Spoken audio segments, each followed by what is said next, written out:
Wondershare Filmora 14.1.6.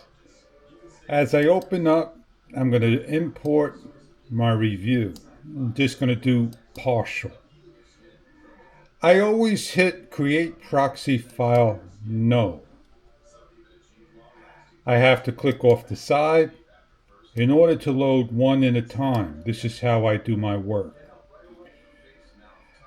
I want to match my media because my project is not 19 by 1080, 25 frames per second.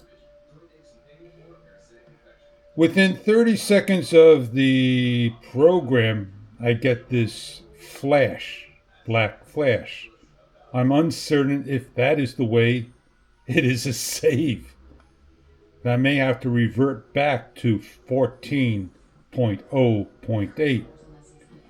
So I'm going to mute my sound, play my video, and there you go. Did you see?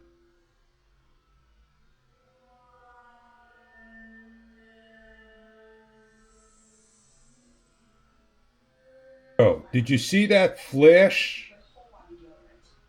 I'm going to stop my video, but before I do, I want to make sure you see what I'm on. 14.1.6.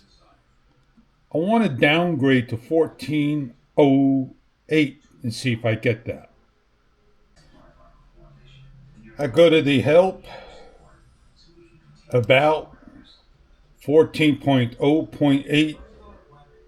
Right now the flash is not there. It didn't happen right away. I'm not sure what 14.16 is doing on a Windows machine.